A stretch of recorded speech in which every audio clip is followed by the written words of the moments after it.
Good morning. What are you guys doing here? What's going on?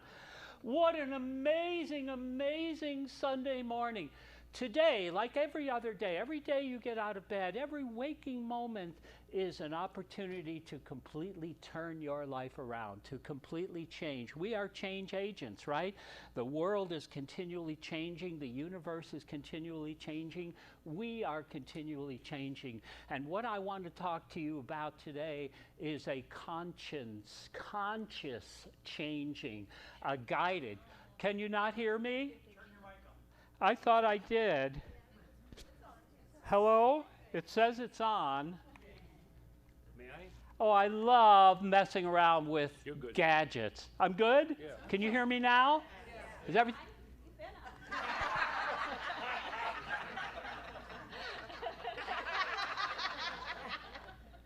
It's amazing. It's amazing.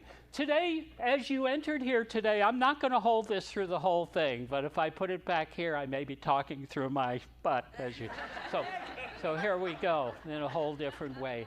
Do you know what I want to talk to you about? The piece of paper that I handed out to you today is what I refer to as either a contract or a covenant with life. Perhaps I'm going to be using those two words interchangeably today, and but I think covenant is probably a little better word. And the reason I use covenant is because it denotes something sacred, and what we're really talking about is something very sacred, something beautiful, something that goes to, well, it goes to, let's see if this thing is working, an affirmative declaration of who I am. Think about the power of that statement, an affirmative declaration of who I am. And for me, the person who I am is codified in this declaration of a relationship to God, to the universe around me, to the most important people in my life, to the things that are in my life,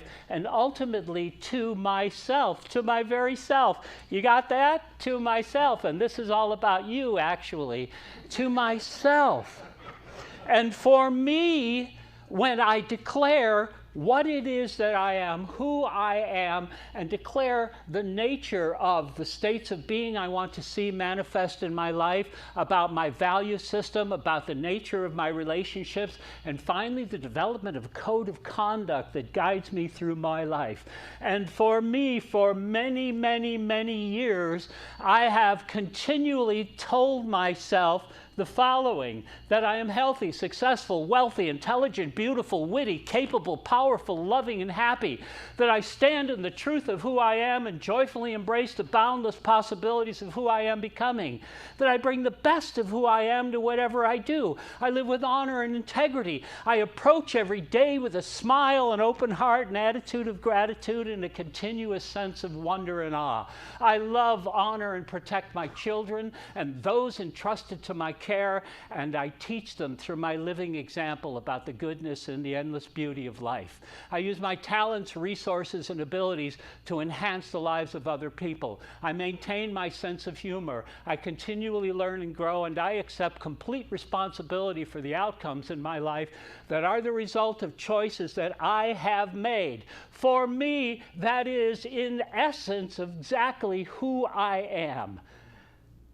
Now, what I'm offering you today is please feel free to steal any part of that resonates with you, to make it part of who you are. I've spent years memorizing this and polishing it and rewriting it, and it becomes part and parcel of who I am. It becomes my conscience. I know that my life is on track because every day I am thinking about this many, many times throughout the day. It is my rock. And indeed, it is a contract with God, with the universe, with life around me, and with myself. And when I talk about contracts, I'm talking about something that is very, very powerful. My last job in corporate America, I was the general manager of the largest company of its kind in the world. We sold computer components to the biggest companies in the world.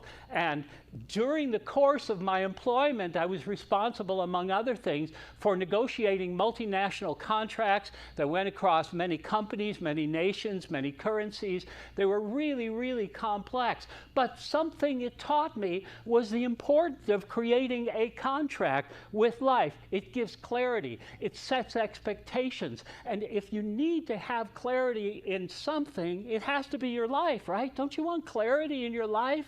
If we do not put in our order to the universe for how we want to see our life unfold, that's like sitting at some cosmic lunch counter and they say, what is it that you want? You say, bring me whatever you got, and they bring it and you complain.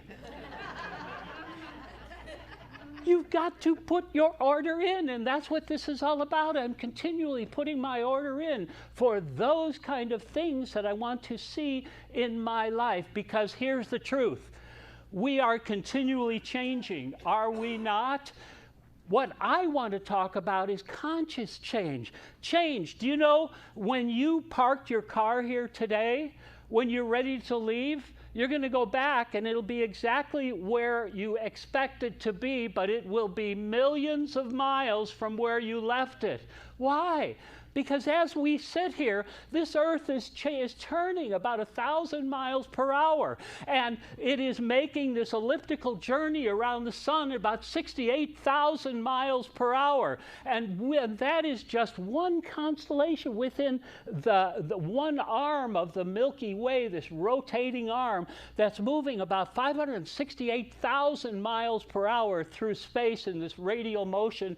And the entire Milky Way is moving around away from other parts of the universe at about 1.3 million miles per hour.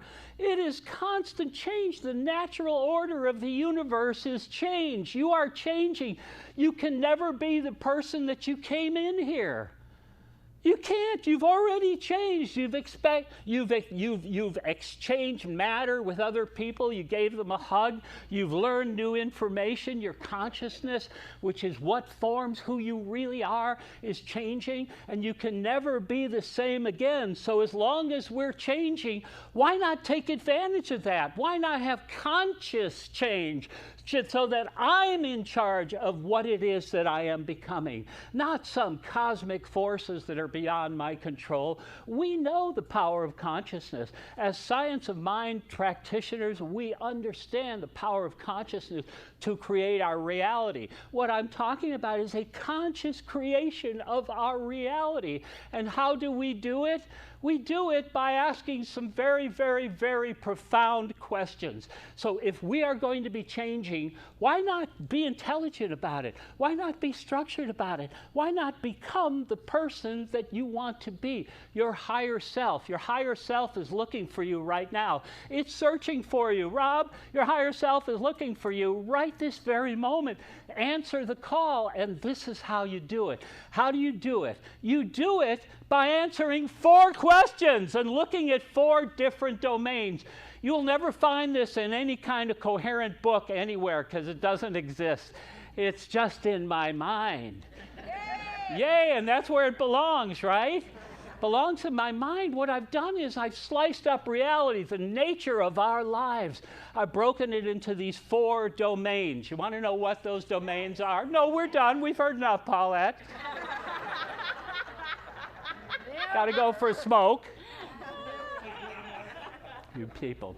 The 4 domains of life. What I really want to talk about is the first domain of life, which is the domain of goodness. Goodness.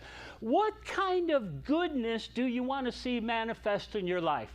What are the states of being that you want to see manifest in your life? For me, it's I want to be healthy, successful, wealthy, intelligent, beautiful, witty, capable, powerful, loving, and happy.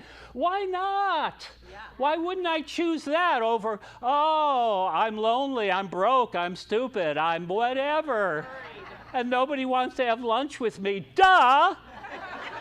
Duh! The hell would want to have lunch with somebody like that? Gee, I think I'll go be miserable for about an hour and a half at Denny's. Goodness gracious. So demand of the universe, how is it that you want to see your life turn out? Are those the kind of states of being you want to experience? Or perhaps there's others that are similar to that. Or maybe you want to restate those. Think about the power of that question, looking at the goodness. What kind of states of being do I want to see manifest in my life? And then make them part of your consciousness.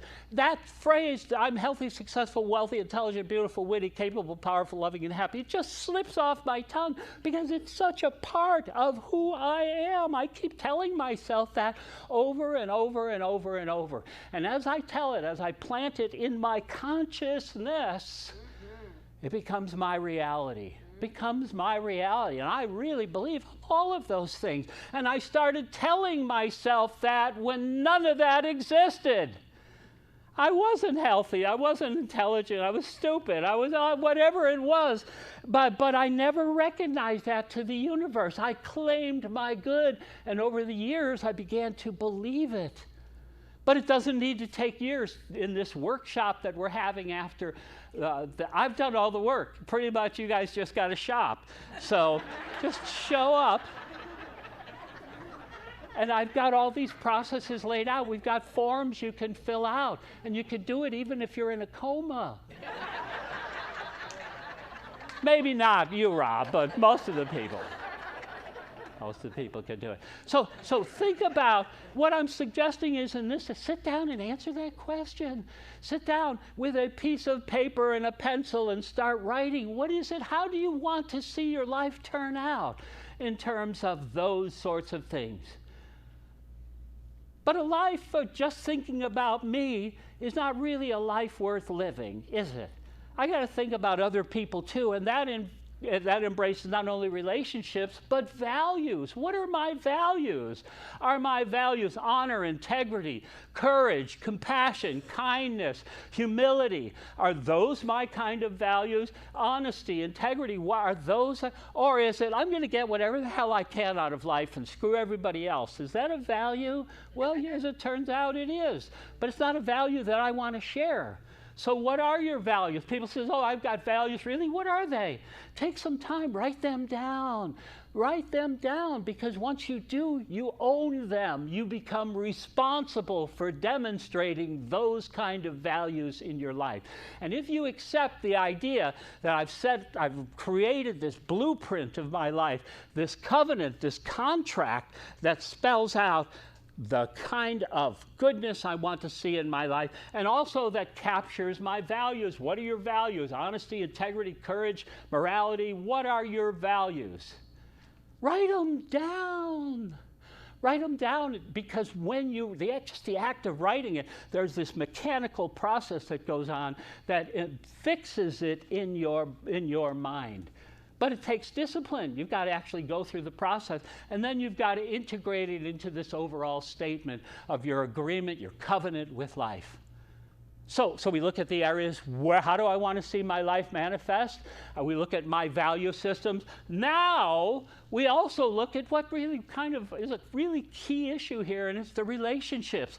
What is the nature of my relationships? I want to know the nature of my relationships now, and how I really want to see them develop, because that's what I want to focus on. I've got to understand the nature of the reality of how they are now, but that's really what I want to focus on. And it could be a relationship with a person, could be a relationship with God, with religion, could be a relationship with money or food or whatever. It's a relationship with things and people and concepts, and ultimately with yourself. So in the workshop, we've got these, again, we've got papers, we're going to give them to you, that really guide you in this process and help you identify. Perhaps you have 2 children, and one of those children is wonderful, and you've got the best possible relationship.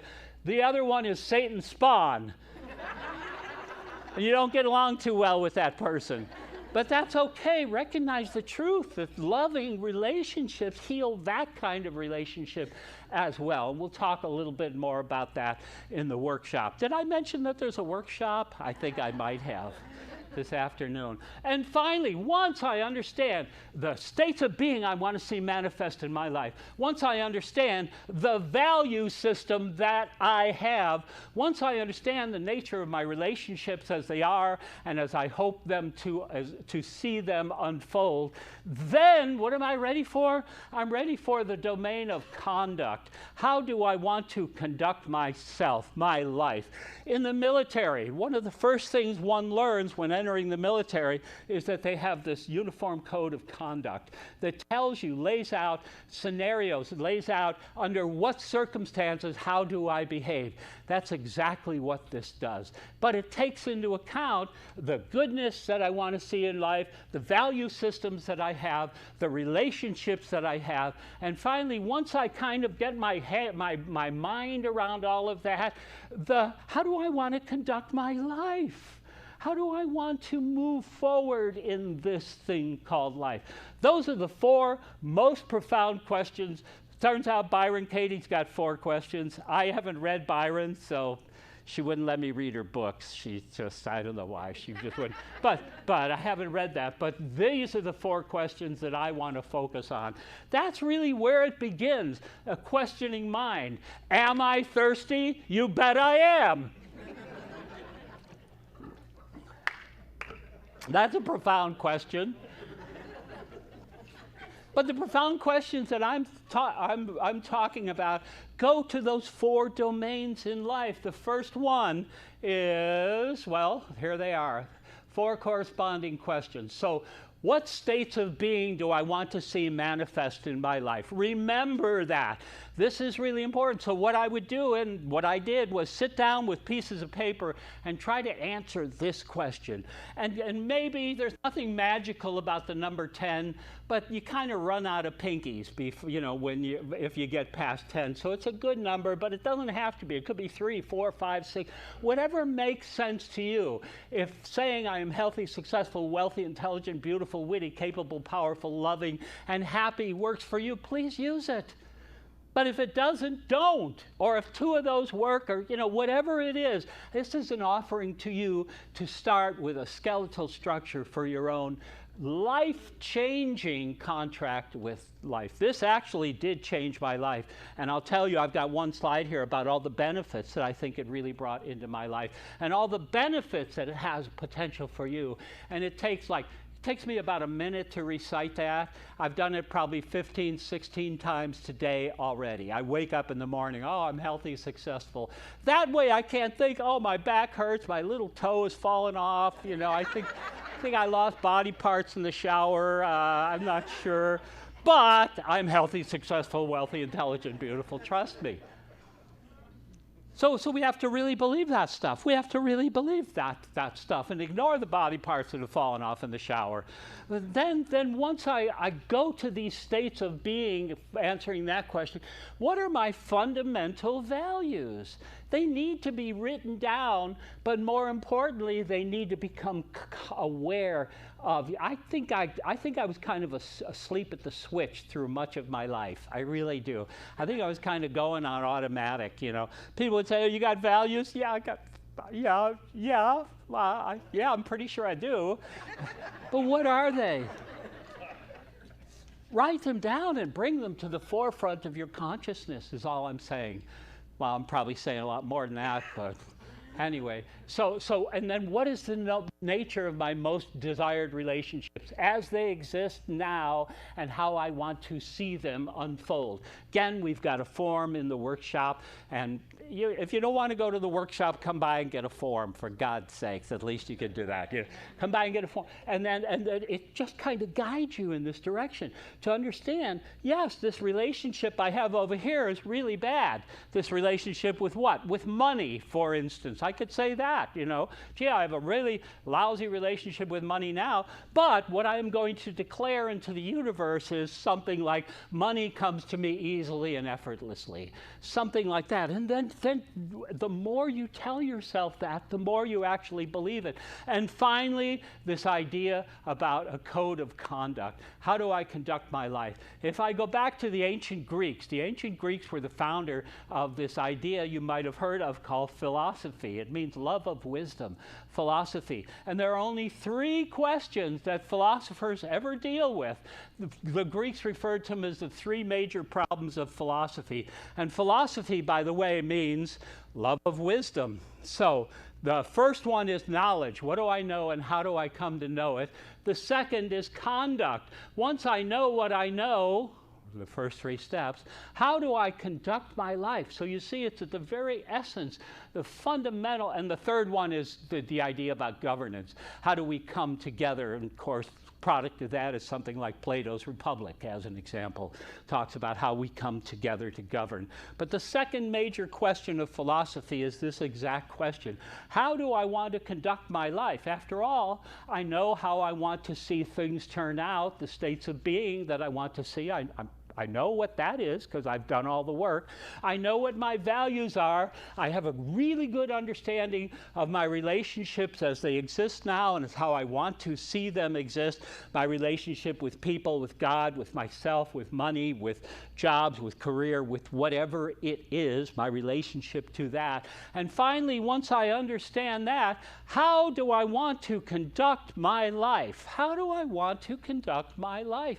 Those are 4 questions, and once you've gotten through those questions, you can begin to create your own covenant with life. And by the way, if the piece of paper I handed out to you, if that fits your covenant of life, and maybe you want to change a few things or not, go for it. You're done. You don't have to come to the workshop. Don't you dare believe that.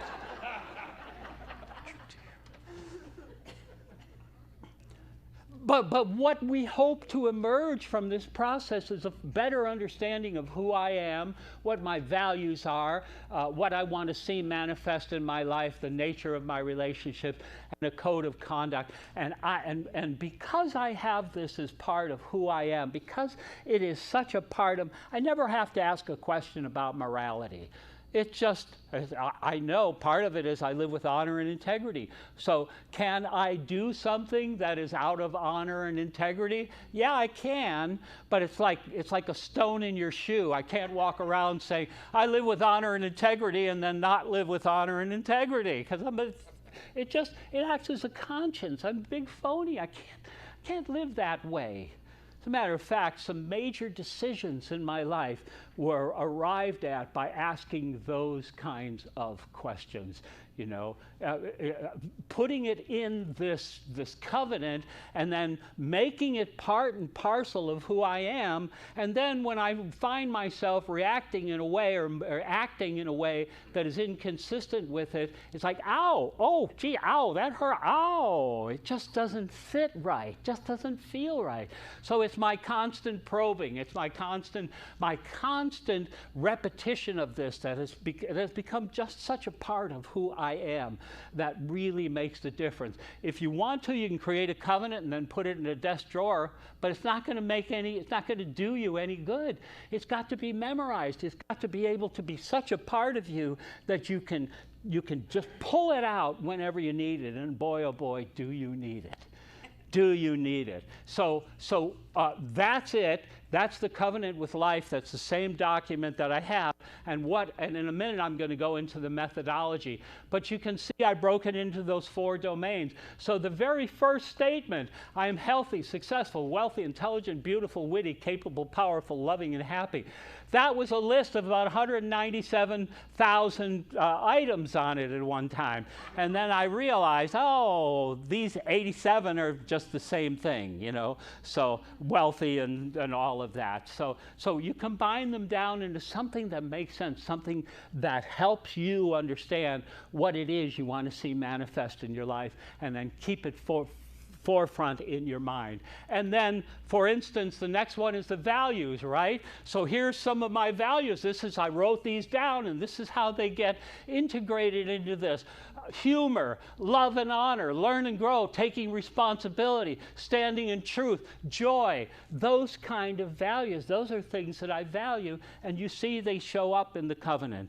The other thing is the nature of the relationships.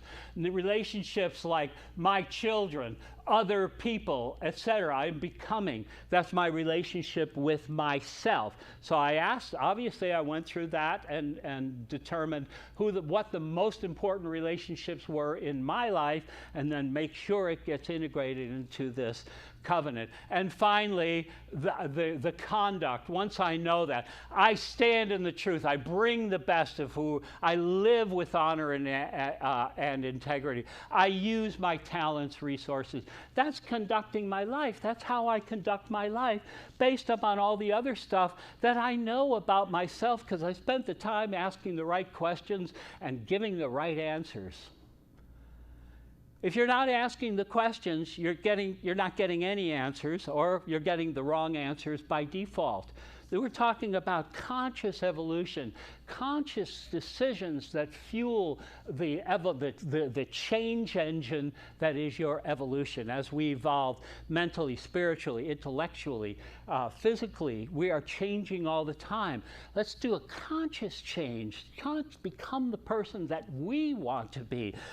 That is approaching life on my terms, not life's terms. I'm the one that's dictating those terms. How do I do it?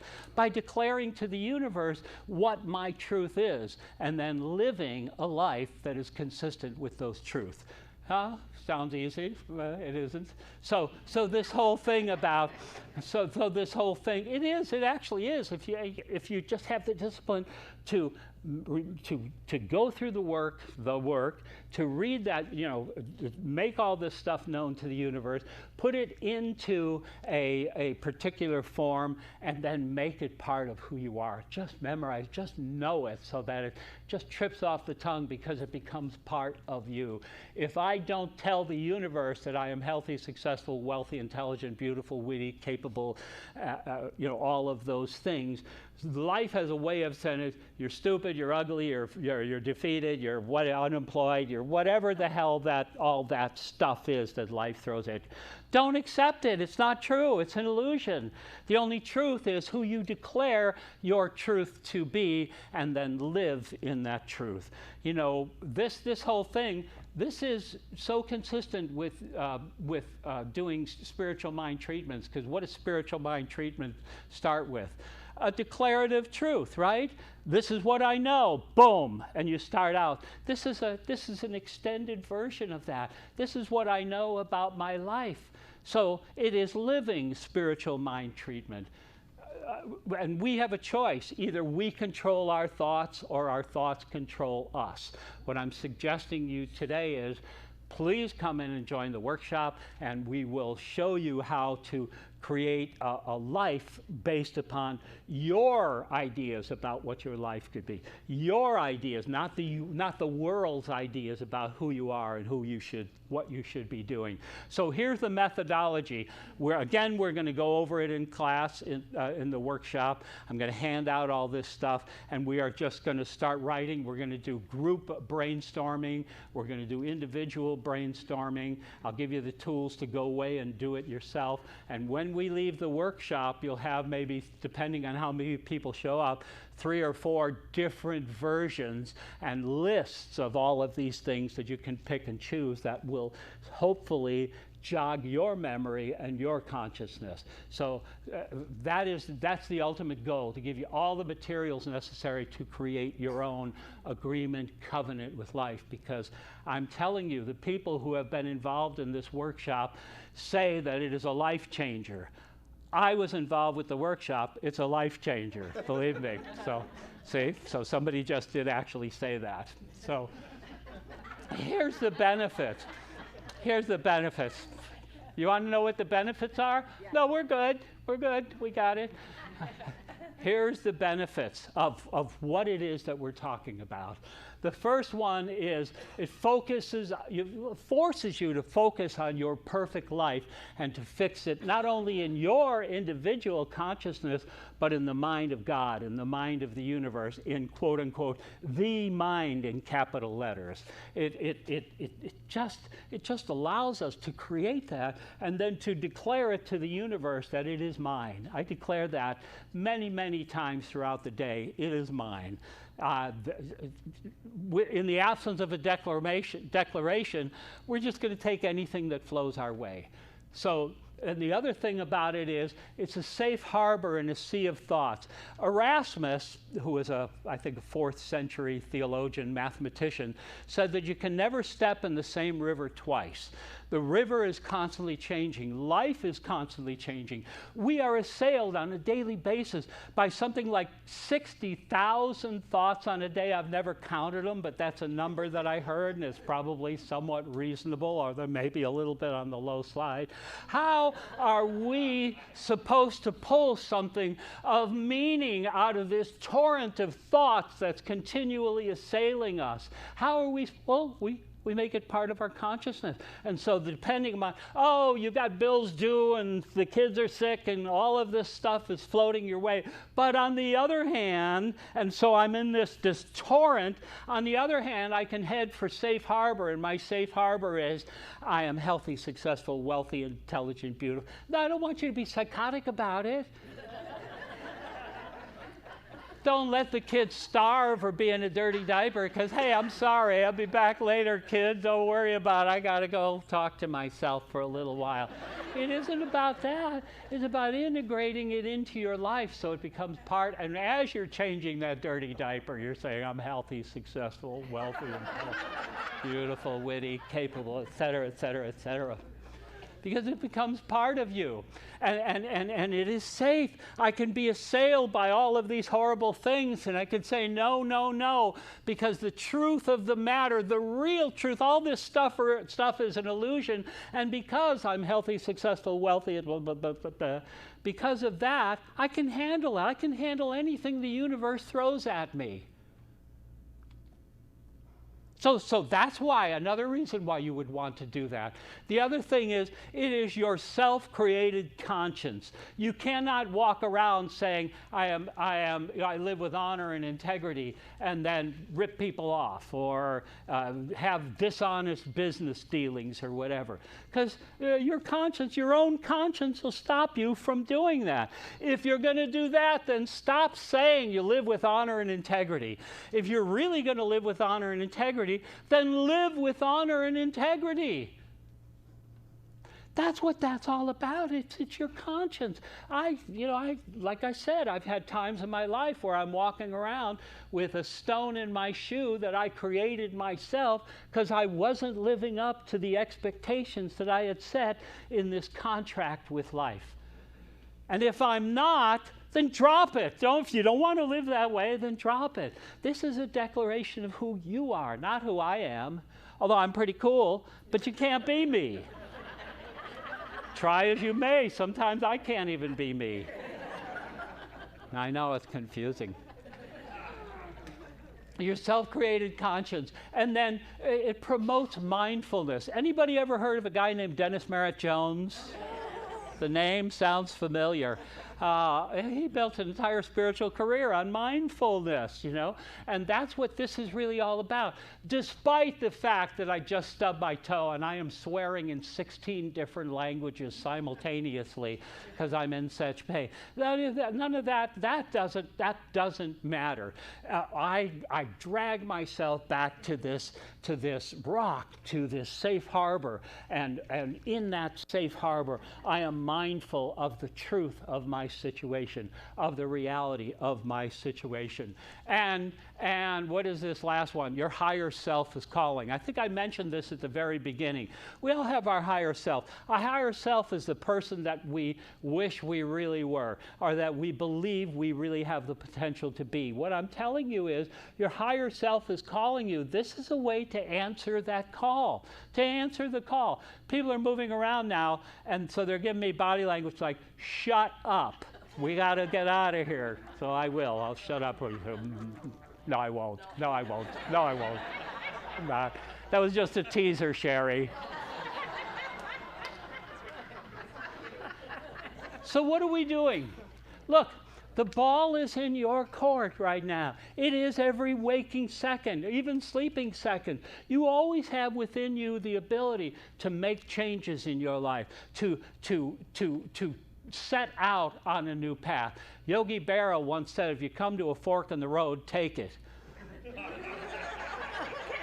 So that's what we're offering you today, a fork in the road. A fork in the road. One of it leads to ignorance and, no, I'm kidding. So, and the other one leads to the workshop. Did I mention we're having a workshop? I am. We are. It's going to be fun. It's going to be an extraordinary experience, and I invite you all to attend. And just as a final reminder, I just want to remind you who I am. And who you can be if you so choose to be. But for me, I'm healthy, successful, wealthy, intelligent, beautiful, witty, capable, powerful, loving, and happy. That I stand in the truth of who I am and joyfully embrace the boundless possibilities of who I am becoming. I bring the best of who I am to whatever I do. I live with honor and integrity. I approach every day with a smile, an open heart, an attitude of gratitude, and a continuous sense of wonder and awe. I love, honor, and protect my children and those entrusted to my care, and I teach them through my living example about the goodness and the endless beauty of life. I use my talents, resources, and abilities to enhance the lives of other people. I maintain my sense of humor. I continually learn and grow, and I accept complete responsibility for the outcomes in my life that are the result of choices that I have made. That is a life worth living. That is a game worth playing. And I urge you, I invite you, I request your presence at the workshop. Oh, did I do that? We're going to go backwards in this presentation now. But